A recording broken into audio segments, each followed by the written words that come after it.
არჩევნების შემდეგ საქართველოში შექმნილ ვითარებაზე ხორთიართ მერიოში საერთაშორისო კონფერენციაზე მსჯელობენ. შეხვედრას დიპლომატიური კორპუსისა და პოლიტიკური პარტიების წარმომადგენლები ესწრებიან ხორთიართ მერიოში მიმდინარე კონფერენციაზე იმყოფება ფილიპ დიმიტროვიც. ევროკავშირის ელჩის შეფასებით არჩევნები საქართველოსთვის მნიშვნელოვანი გამოსვლა იყო და ის საქართველოს თითქმის წარმატებით ჩააბარა. კიდევ რა განცხადებები გააკეთა მერიოში პირდაპირ ეთერში გვანცა პაპავაძისგან შევიტყობთ. გვანცა მოგესალმებით. კონფერენციის დაწყვეტი მესამე ნაწილი სამართლებრივი, ეკონომიკური და მედია საკითხების განხილვას დაეთმო. კონფერენციაზე მოხსენებით გამოვიდა მედია ექსპერტი ლაშა ტუღუში.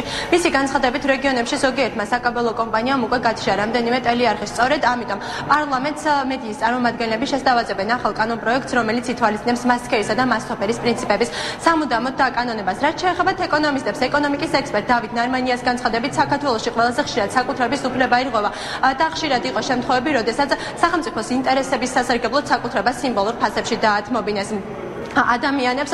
სამართლებრივ საკითხებთან დაკავშირებით კონფერენციაზე მოხსენებით გამოვიდა მიხეილ შაიშიძე. მისი თქმით, მათ ახალ ხელისუფლებას სამართლებრივი სისტემის გაუმჯობესებასთან დაკავშირებით კონკრეტული წინადადებები წარუდგინეს.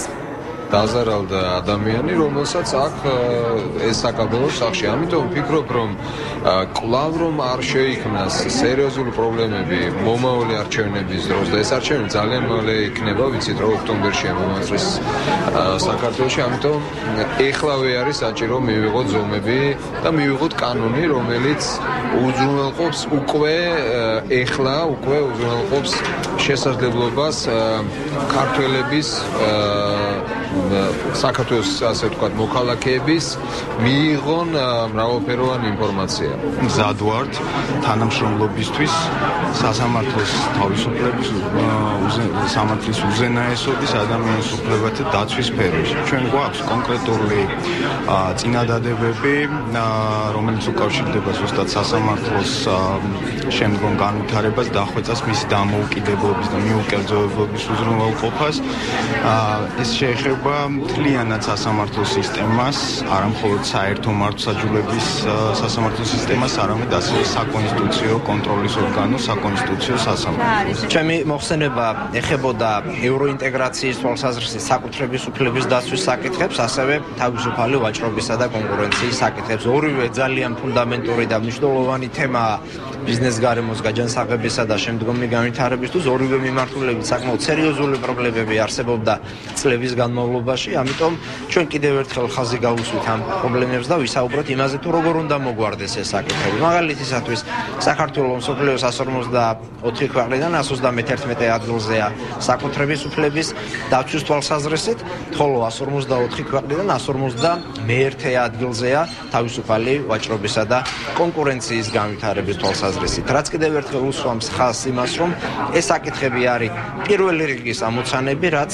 უმრავლესობაში მოსულმა ახალმა ხელისუფლებამ უნდა მოაგვაროს. კონფერენციაზე ასევე მოხსენებით გამოვიდა ევროკავშირის ელჩი ფილიპ დიმიტროვი. მისი განცხადებით, ისინი ახალი ხელისუფლებისაგან ელოდებიან კონფლიქტებთან დაკავშირებით კონკრეტულ მიდგომებს და იმ შემთხვევაში, თუ მათი მოსაზრებები ერთმანეთს დაემთხვევა, თანამშრომლობა ბევრად უფრო პროდუქტიული იქნება.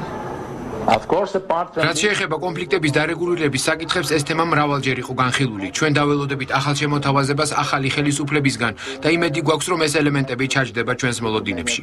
მოგეხსენებათ, რომ ევროკავშირს აქვს თავისი პოლიტიკა მსგავსი პრობლემების მოსაგვარებლად, თუმცა იგი ითვალისწინებს საქართველოს მიდგომასაც.